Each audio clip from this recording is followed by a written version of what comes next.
Sir இன்னும் அந்த கூட்டணி உறுதியாகாமே இருக்கு. இந்த 3 பேர் இது அதாவது சசிகலா, நீங்க, டிடிவி தினகரன் 3 பேர் இன்னும் வந்துட்டு ஒண்ணு சேரல அப்படின்ற மாதிரி சொல்றாங்க. அது எப்போ ஒண்ணு சேருவீங்க? ஏன்னா இந்த தேர்தல்ல அதுதான் பெரிய பேசு பொருளா இருக்கும்னு சொல்றாங்க.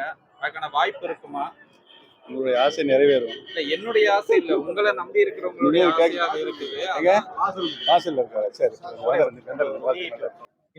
இந்த நாடாளுமன்ற தேர்தல்ல அதுக்கான சாத்தியக்கூறுகள் இருக்குதா? இருக்கு மட்டும் உறுதியாக நான் நம்புறேன். இல்ல இப்ப நீங்க வேண்டும் சார் போட்டியிட்டால் எத்தனை தொகுதிகளில் போட்டியிட இல்ல அதிமுக போட்டியிடக்கூடிய எல்லா தொகுதியும் எதிர்த்து வேட்பாளர்களை நிறுத்துங்களா? அதாவது எடப்பாடி போட்டியிட அவங்க வேட்பாளர்கள் போட்டியிடக்கூடிய எல்லா பொறுமையா இருங்க, பொறுமையா இருங்க. உங்களை சொல்லிட்டு எல்லா நடவடிக்கையும் ஈடுபடும். இல்ல இப்போ கூட்டணி சம்பந்தமா ஏதோ பேச்சாட்ட ஓடிட்டு பேசிட்டே இருக்கிறாங்க.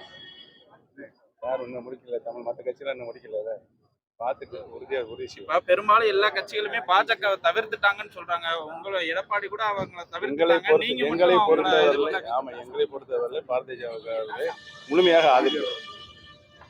ஏன்னா 10 ஆண்டு காலம் ஒரு சிறப்பான ஆட்சி இந்திய திருநாட்டுக்கு தந்திருக்கிறாங்க என்பதிலிருந்து நாங்கள் உறுதியாக ஆதரிக்கிறோம். எந்தவித மாற்று கருத்துக்கும் இடமில்லை.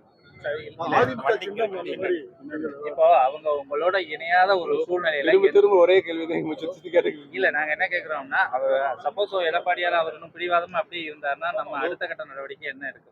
அதாவது பிரிந்திருக்கிற அனைத்து இந்திய அண்ணா திராவிட முன்னேற்ற கழகத்துடைய சக்திகள் அனைவரும் ஒன்று சேர்ந்தால்தான் அதிமுக வெற்றி பெறும். செய்திகளை உடனுக்குடன் தெரிந்து கொள்ள உடனே சப்ஸ்கிரைப் பண்ணுங்க.